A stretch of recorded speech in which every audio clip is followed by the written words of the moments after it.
Hello and welcome to The Truth About Tooth Decay, a podcast brought to you by the Oral Health Foundation and proudly sponsored by Colgate. This is episode 3 in a 4-part mini-series talking all about tooth decay, and today we are focusing on prevention.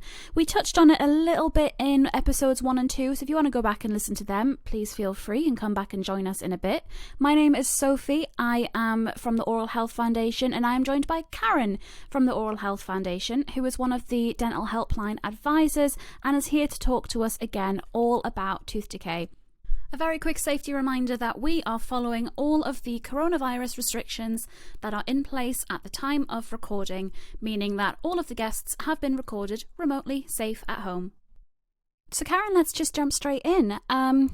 I have to be honest, after the last 2 episodes that we recorded, I did go away and think an awful lot about all of the things that I could be doing to help my teeth be as healthy and my mouth be as healthy as they possibly could be. And so I think prevention deserves its own episode where we can really get into the nitty-gritty a little bit more. So do you have any sort of advice on how people can prevent tooth decay or help prevent tooth decay as the case might be? Well, it's about establishing a good oral hygiene routine. So brushing your teeth for 2 minutes last thing at night and at least one other time during the day using a good fluoride toothpaste. So the last thing at night is the most important one. So you're going to bed with nice clean teeth. The other brushing during the day, most people, it will be first thing in the morning. It doesn't have to be. You can do it as and when you're ready to do it. All we would say is don't brush your teeth within an hour of eating or drinking anything, because when we eat or drink anything, the pH level in our mouth drops to an acidic level. And if you brush too soon, loosened particles of the enamel can be brushed away, which can lead to enamel erosion, which is another problem that we can get. So just remembering that hour in between eating and drinking is important. So we're brushing our teeth last thing at night, at least one other time during the day, and once a day we need to be cleaning in between our teeth. So interdentally it's called. So in between our teeth using interdental brushes, which are by far the easiest thing to use. Floss or tape if you can manage it, but the interdental brushes, you can ask your dentist or your hygienist how to use them. They are so much easier, and you'll find that you can get in there and clean in between. Brushing your teeth on their own will only clean about 60% of the tooth surface. The other 40% is hiding in between our teeth, so that's why we need to get in between and clean them. So we've brushed our teeth, we've interdentally cleaned. Now, a lot of people like to use a mouthwash. That's absolutely fine. Use your mouthwash, but don't use it at the same time as brushing your teeth, because one will cancel out the other. So if you brush a rinse, you've rinsed the toothpaste off your teeth, and vice versa. If you brush after rinsing, you're brushing the rinse off your teeth. So again, do it at another time. I often suggest to people, perhaps do it after lunch so that your mouth feels fresh and you've neutralised the acid in your mouth been produced by your lunch, so that will help to protect as well. And when you've cleaned your teeth, you spit out the excess and then leave it. Don't rinse your mouth out. If you are taking a mouthful of water after you've brushed your teeth, rinsing around, spitting it out, you've just washed all of that toothpaste that you've just put on your teeth to help to prevent dental decay and gum disease. You've just washed it all off again. So it's all gone down the sink. So just spit the excess. You won't be swallowing too much toothpaste or anything like that. And don't have anything to eat or drink for about 30-40 minutes. But, we've all drank the orange juice after we've had our brushed our teeth, and it doesn't taste very nice. So we are a little bit discouraged from eating or drinking immediately afterwards anyway. So those are the top tips to making sure our mouth is as clean as possible. We are going to talk a bit more about fluoride in the next podcast, but we need to be looking at the amount of fluoride that's in our toothpaste and making sure that there is actually fluoride in the toothpaste. So it's about reading the ingredients label and making sure that the optimum amount is fluoride is in there, and it's appropriate for the age of the person using the toothpaste. You know, it's really funny to sit and think about, because until I started working with the foundation, I had no idea how many things that I was doing wrong. You know, like using the mouthwash straight after brushing, and you know, I was working against myself, and I wasn't flossing regularly. I would sometimes forget to brush before I went to bed at night and tell myself that it was fine and it didn't matter because I've never had a cavity or a filling, and I didn't realise how much I was doing to work against myself, and I'm really hoping that I'm not the only one. I don't think you are, Sophie. I wouldn't beat yourself up about it. I think there are a lot of people in that situation, but I'm always one to not make more work for yourself than you need.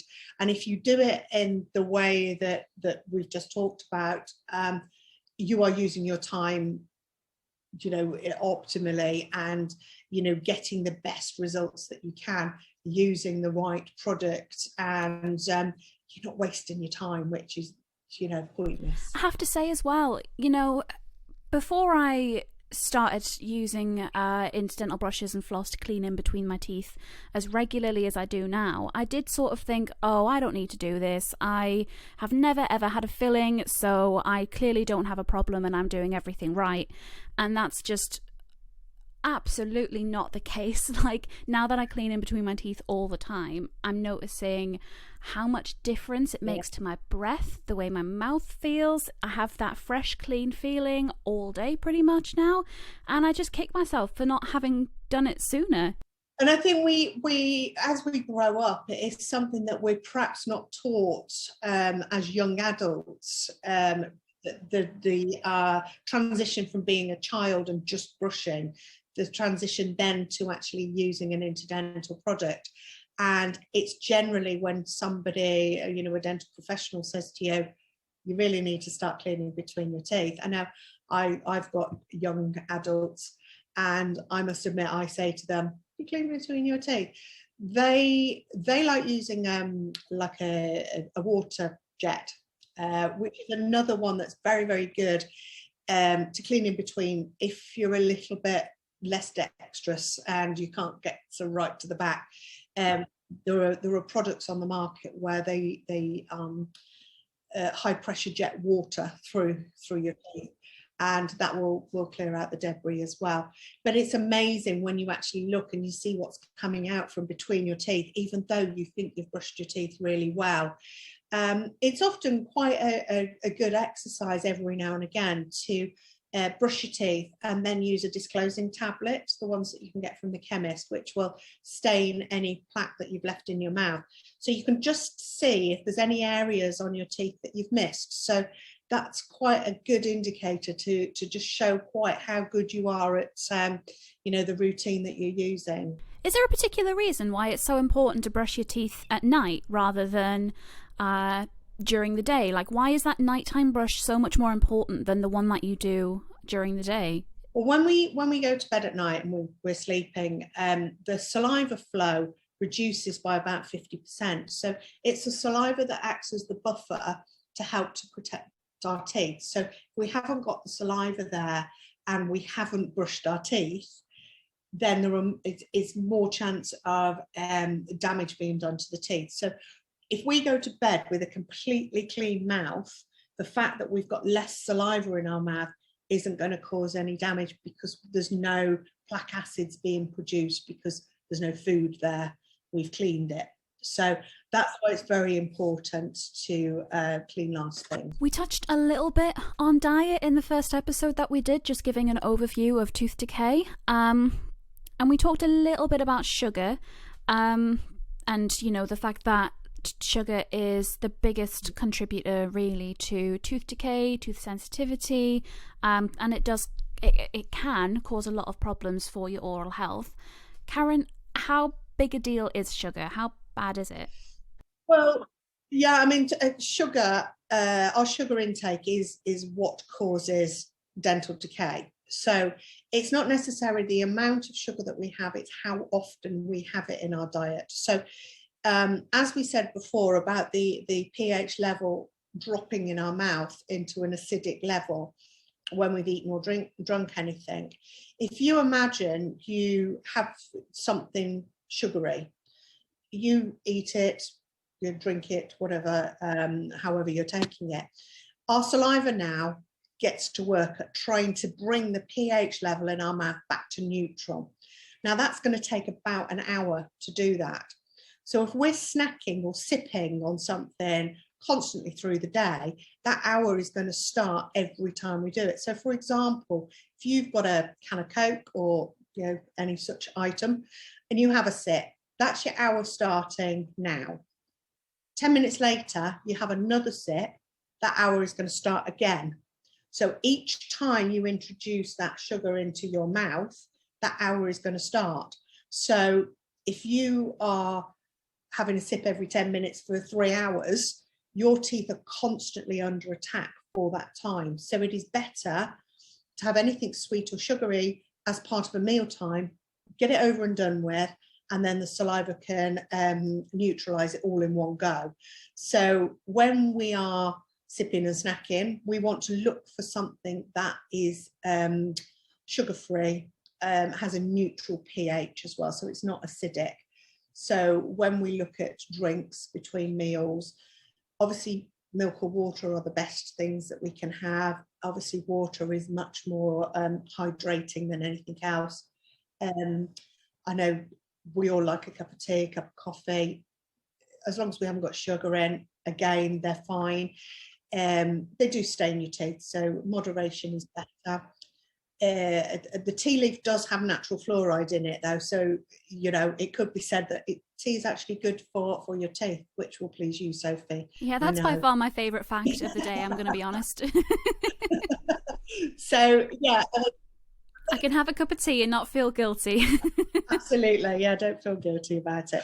So yeah, we need to get that pH level back up as quickly as possible. So when we're looking at things like safe snacks, we're looking at things like rice cakes, breadsticks, nuts and seeds, cheese, toast, crumpets, those kind of things as a snack between meals.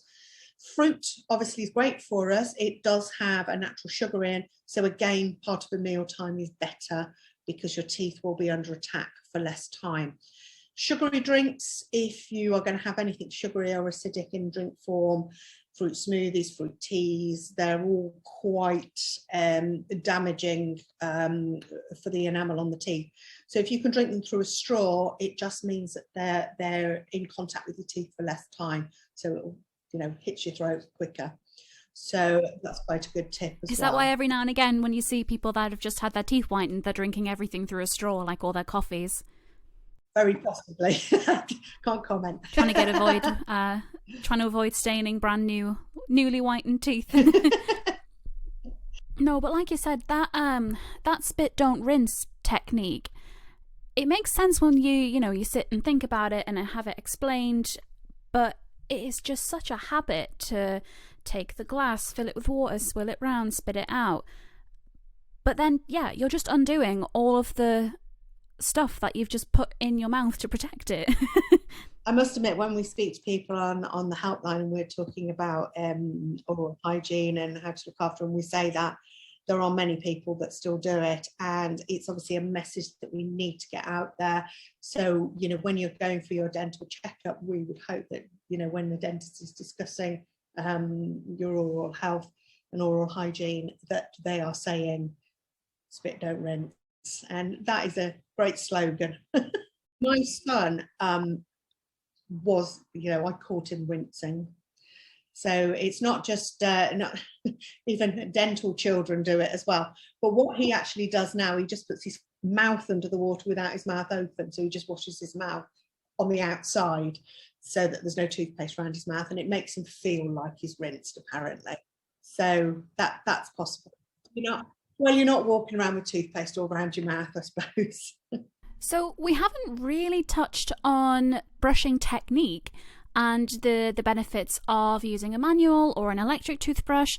Does brushing technique and the way you actually physically brush your teeth, does that really make a difference? It does make a difference. Obviously, we would advise not scrubbing side to side because you can damage your gums and cause them to recede. So it's not a scrubbing brush. We're not scrubbing the front step or anything. what we want to do is angle the toothbrush at 45 degrees. I've got a model here. Just give me 5 seconds. I'll just get the model out. Okay, so for people just listening to the audio podcast, we're going to put the video of the toothbrushing demonstration on our YouTube channel. So if you go on YouTube and just put in Oral Health Foundation, you'll find us on there, and then you'll be able to see exactly what Karen is doing. Well, when we're looking at toothbrushing, what we don't want to do is scrub side to side. You will traumatise the gum and cause them to recede. Also, you can press on too hard, so you can end up damaging the soft tissues in your mouth. What we want to do is look at using a much gentler and more effective technique. So we want to angle the toothbrush 45 degrees onto the gum here. And then we're going to use small circular movements. So we're going to concentrate on every area of the tooth going round the mouth. So, and then we're going to go, you obviously have to do it inside as well. And not forgetting the biting surface as well. So when you're looking at cleaning your teeth, obviously the 2 minutes is the optimum time that we're looking at. So we're going to split that down into 30 seconds a quarter. So if you use an electric toothbrush, most of them have a timer on these days. So it will bleep after 30 seconds. So when it bleeps, you go to the next quarter of the mouth. And obviously, I know it looks awkward. It's because I'm left-handed. I'm really sorry.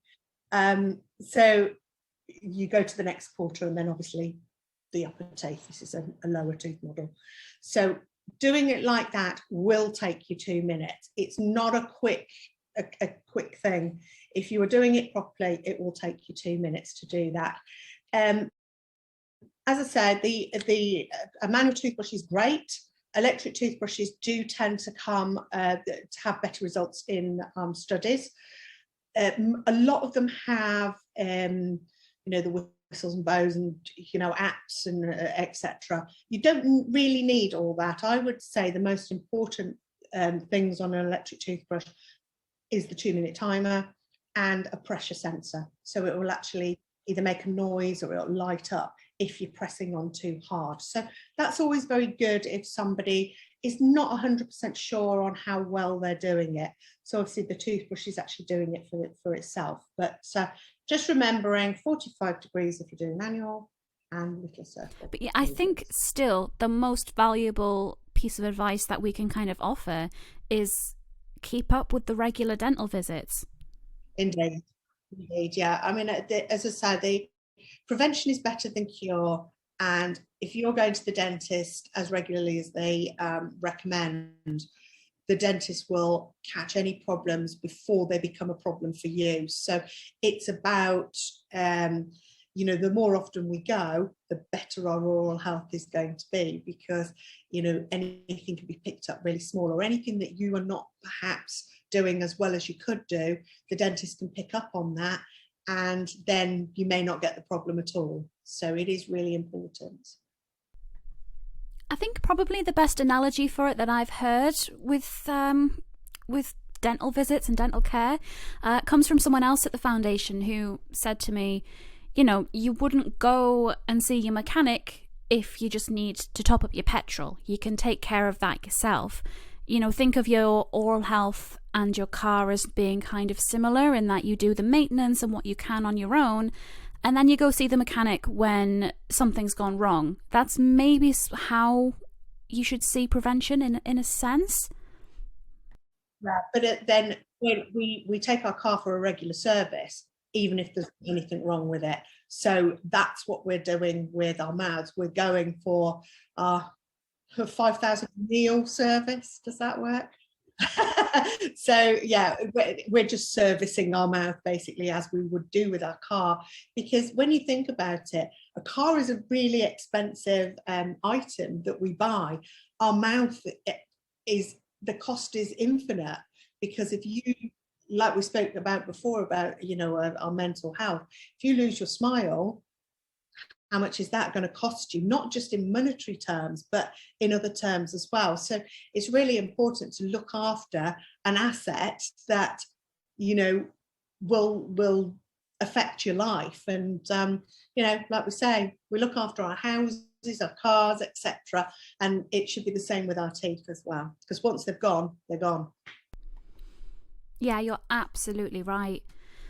Well, Karen, we've covered an awful lot in today's podcast. We've discussed brushing and the best brushing times and techniques.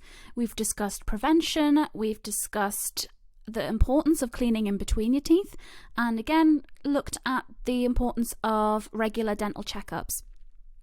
So next time we are going to be talking about something slightly different. We're going to be talking about fluoride, as you said earlier, because we think it deserves its own podcast, so that we can really get into what fluoride is, where you can find it, and why it is so important for your oral health care.